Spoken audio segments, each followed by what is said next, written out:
Time to turn our attention to stick with Gaelic football, but to the All-Ireland Senior Football Championship second semi-final on Sunday afternoon. It is the matter of Kerry versus Derry.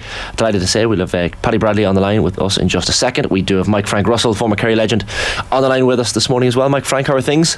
Morning, guys. Thanks for hopping on. What's the feeling in Kerry ahead of this one? Because I guess Derry, Ulster champions 2 years in a row. Not many teams get to do that, so you can't, I guess, get too confident ahead of this one, although after the quarter-final performance there must be an air of confidence in Kerry. Yeah, I think there's a lot of premature talk, really, I suppose, going by the two semi-finals, Kerry-Dublin. There's a lot of talk about Kerry-Dublin final already, but I think there's been a lot of disrespect shown towards Monaghan and Derry, to be honest with you. Derry, they're back-to-back Ulster champions. They're back in the semi-final from last year. So, look, it's going to be a new puzzle for Kerry.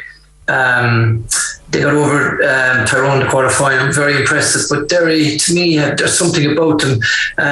They've been knocking on the door with a couple of years with these minors coming through, so it's going to be a big task again, and just mentally for Kerry, I think it's more of a mental thing this time, because they had a history with Tyrone, but this time Derry, there's no history between them as such, so it's a new puzzle to try and start for them to get their heads around. It's going to be tough for Jack O'Connor to get the players up again, so it's going to be a tough task, I think, The setup, Kerry very well gave Tyrone the kick out in the quarter-final, and it worked perfectly. Obviously that strategy was something that they'd planned and built on. Do you stick to that sort of plan for Derry, or do you change things up?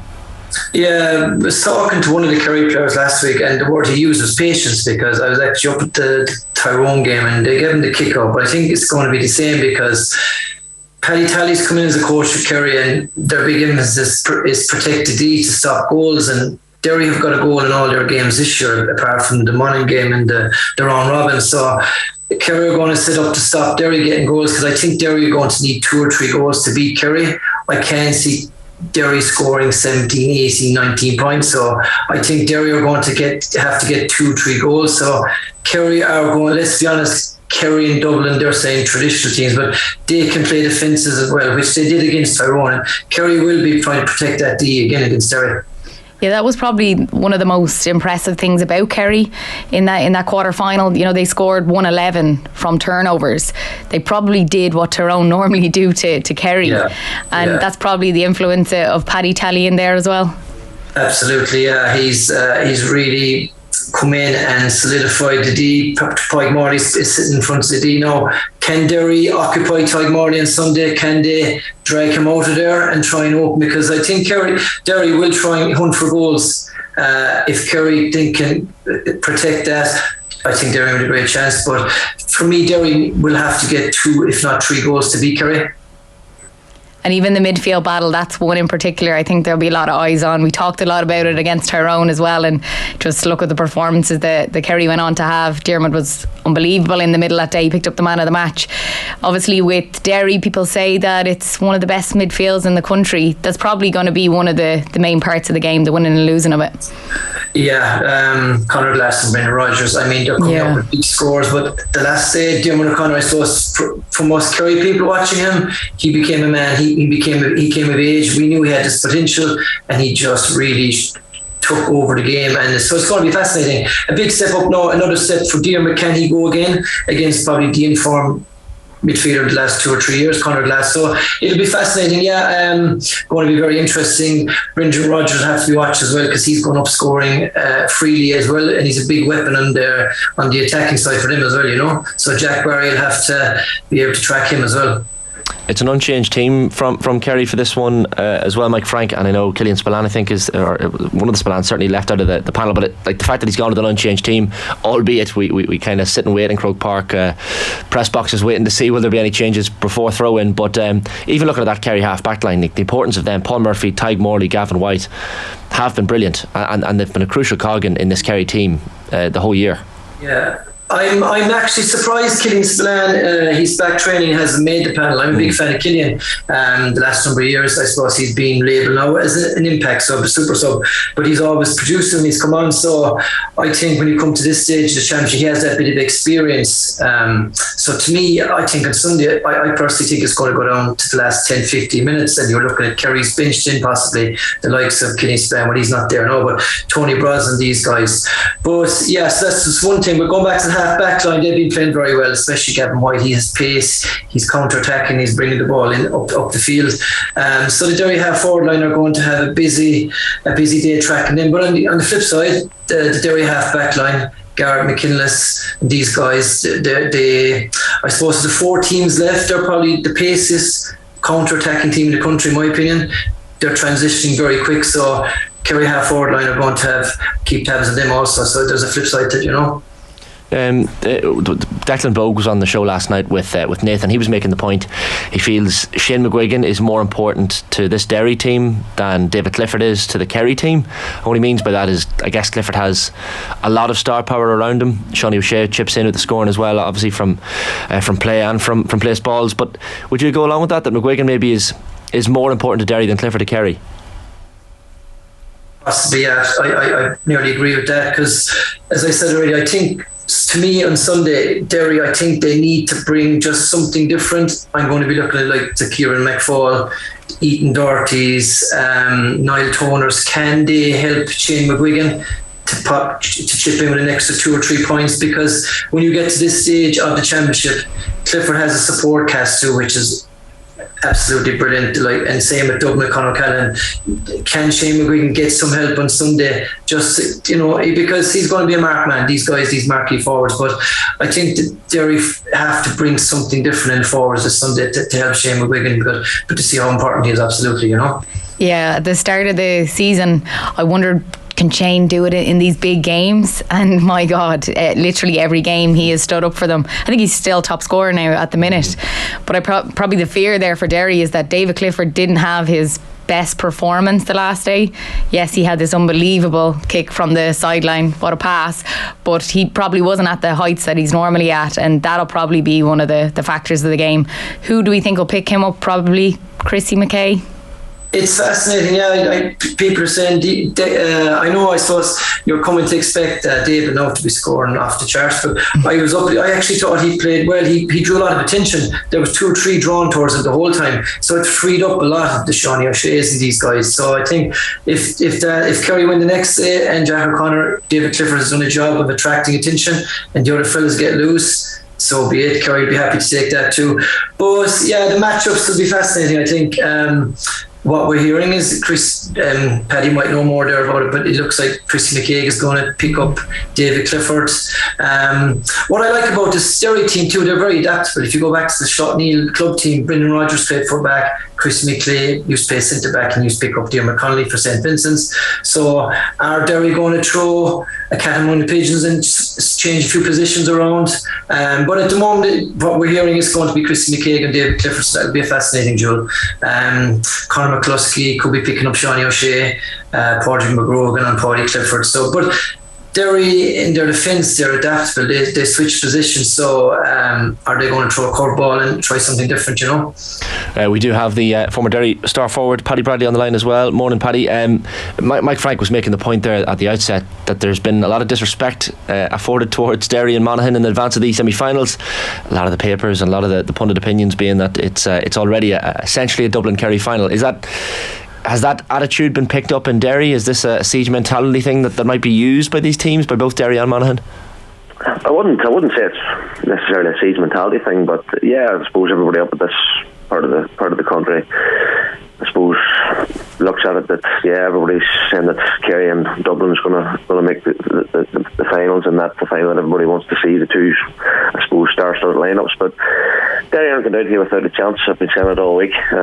Mike Frank's hit the nail on the head with a lot of things there, but I think Derry definitely will have learned from the experiences of playing in the All-Ireland semi-final last year. Whenever I thought they played really, really well in the first half, but just didn't take their chances.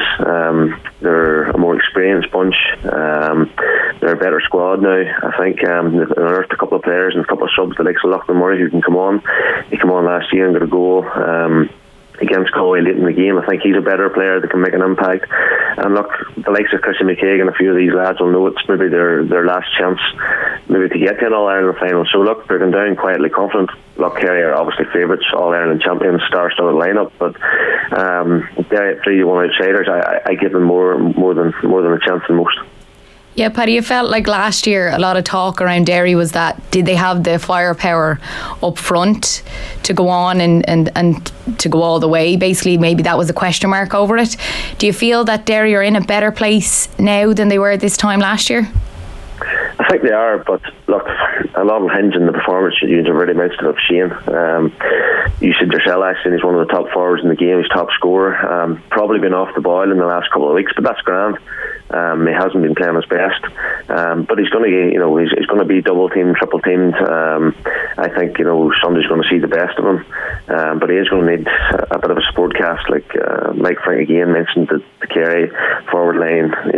If you tie up Clifford in any way, he's got 4 or 5 others to do the job. So we're going to need Derry, the likes of Niall Loughlin, who I know is a very, very talented footballer and is well able for scoring. Like in club football around here in Derry, Niall Loughlin will be scoring regularly. Paul Cassidy is another player who's really, really burst onto the scene, came alive this year. He's got pace to burn. Ethan Doherty, another one. We're going to need these guys to step up and really help Shane in terms of putting scores on the board. I also agree with Mike Frank in the fact that Derry are going to need to hit 2, maybe 3 goals to win this game, but I do think they have the ability to do that. One thing that has impressed me about the Derry team in the last 2 or 3 years is whenever there's a 50-50 chance of a goal at all, they go for it. Like, there's no such thing as take the easy ups and pop the ball over the bar. If they think there's any way of engineering a goal at all, they're always trying to go for that. And if they do, goal chances do arise at the weekend, or 50 chances per goals do arise at the weekend, Derry are going to have to be clinical and going to have to put them away.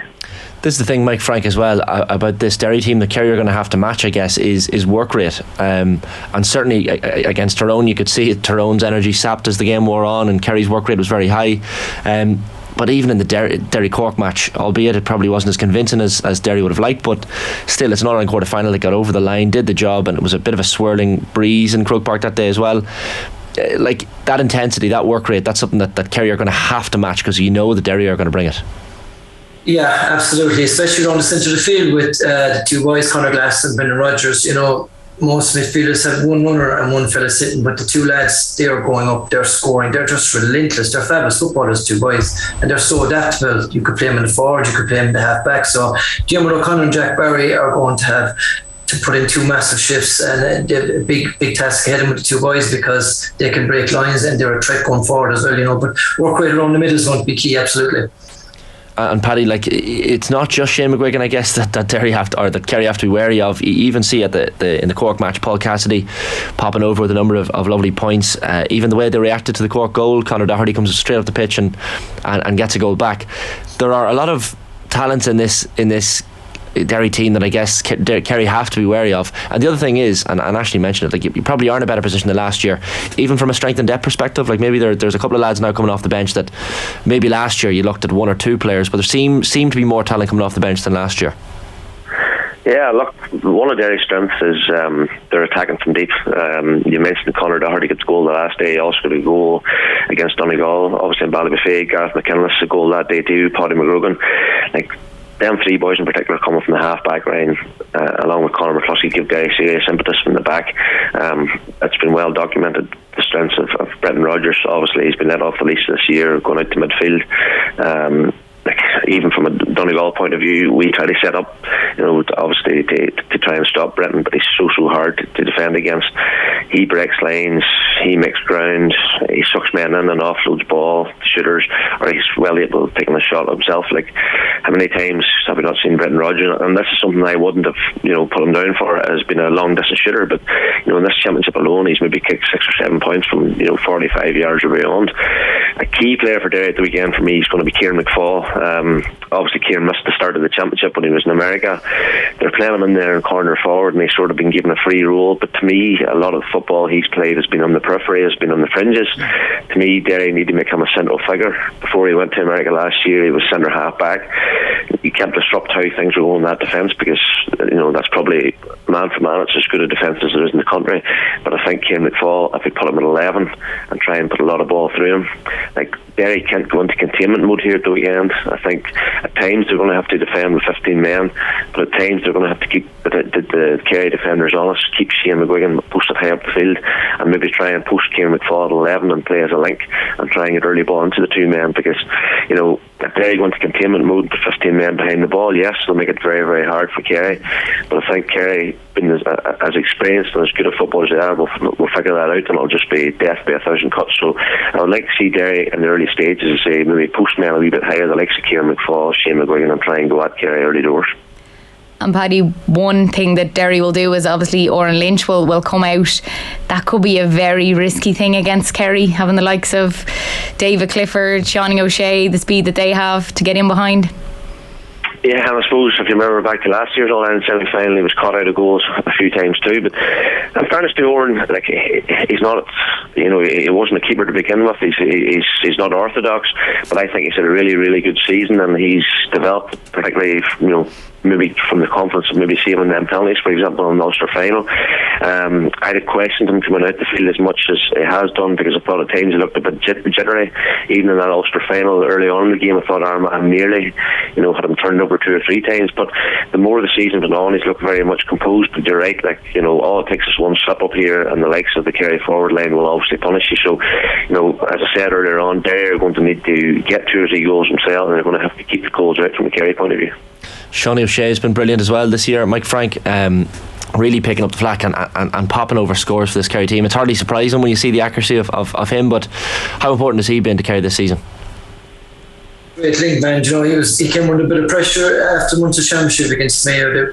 His form dipped a bit, and the link from the half-forward line to David Clifford maybe wasn't there that day, but he's really picked up now against Louth and Tyrone Leicester. He's really seems to be a different player, more energy, and they'll need that against Sunday, because he's going to have to be tracking, he's going to have to be linking the play. So great. And at times they put him into the full forward line as well the last day, so it's something that he's played inside all these clubs. So he's played inside with David Clifford as well as a scorer. A lot of people around the country would see him as a link in the half forward line, but he's well able to sit post up in the full forward line as well and play inside with David. But yeah, playing well. So look, 1-4 is very hard to do on his own. So look, Kerry have 2 or 3, and I think you need that before you get in the championship, But yeah, hopefully Sean will continue that on Sunday, Before we get your predictions, I should ask you, Paddy, about the year just gone, as you mentioned, with Donegal. I know you're in the part of the management team with Paddy Carr, who of course stepped away, and then Aidan O'Rourke. It was a funny year in Donegal, but how do you feel off the back of it now? Because I guess there was just a lot of complications for you lads as a coaching team when you see what happened across the year. Look, probably a lot of internal issues, challenging enough. Look, as a management team, we tried to not let that affect the dressing room. There's probably no doubt that it did in some small part, but probably the biggest barrier to success we've done all this year was the amount of injuries we had and the amount of men that opted out of the panel for different reasons. I think I said the other day, from the team that played Derry in the group stages compared to the team that played Derry in the Ulster final last year, there was maybe 9 or 10 men missing, and there's no county can stand that loss of players. And the good thing about Donegal, we went a bit of a run, we restored a bit of a pride maybe throughout the qualifier series. I was very, very disappointed with how it ended against Tyrone. I just felt we were very, very poor on the night, and sometimes that happens, but they did unearth a few players, the likes of Keelan McColgan, Mark Kern, Rory O'Donnell, obviously Oisin Gallen get a full year under his belt injury free, and if they are fit to get in the players that are injured, the likes of the Michael Langens, the Jason McGee's, the Owen McFadden Ferries, Pater Muggins, the 2 O'Donnells that went to America, Ryan McHugh, like Donegal will be in a very, very healthy position moving into the next season. It's a strange county in the sense that we even spoke to Davy Burke about this. Like Roscommon, for example, fans absolutely love their football. In Donegal, it's like fever pitch, isn't it? It's on another level. You've got the radio stations, and I think you've referenced this before, the radio stations, the newspapers, the local columnists, everyone having their say. So there seems to be a magnifying glass on Donegal football every year. There's a lot of pressure.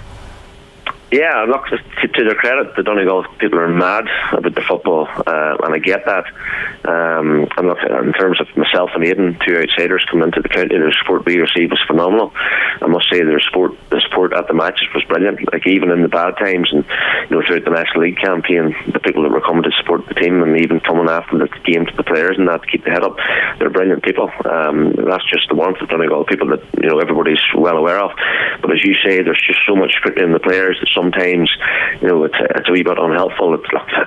I'm not used to it here in Derry. Like, we have one paper, the County Derry Post. We don't even have a radio station. Whereas if you go to Donegal, you have Ocean FM, you have Highland Radio, you have the Donegal Democrat, the Donegal Times, and they show all these different papers and all these different columnists. And it's, as you say, it's nearly as if everybody has an opinion. Everybody has a different opinion, and that can be a challenging enough environment for players, to sort of prepare them. But the players, in fairness to them, try and not take that on board.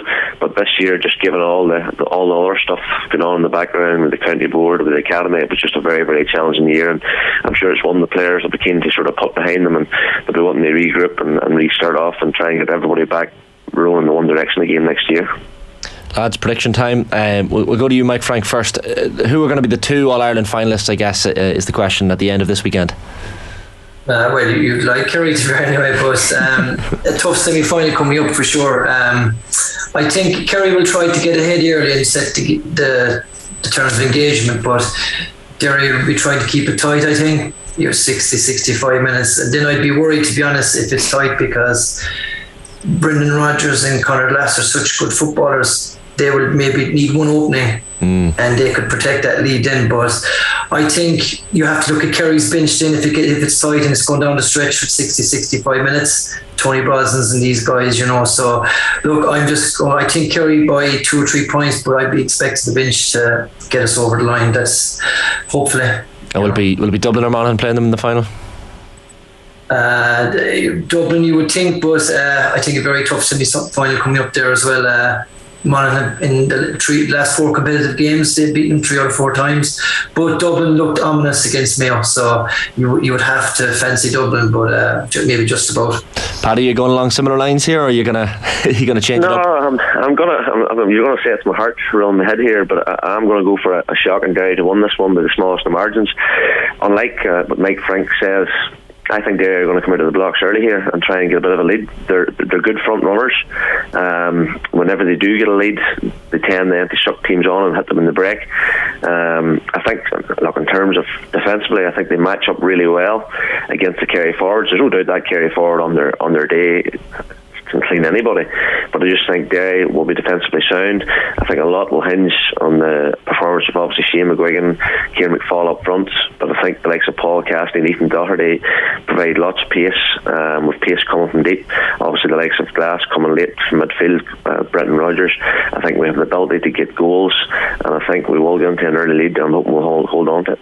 And in terms of the Dublin Monaghan game, look, it's just very hard to look past Dublin. They were awesome in the second half of last day, and I really enjoyed that game. In the first half, it was nip and tuck, 2 teams going hammer and tongs, but the way Dublin just bossed in the second half, just to me it looks as if they're coming into form at the right time, and expect them to win that game. Hopefully 2 cracking semi-finals regardless. Listen, lads, thanks a million for hopping on.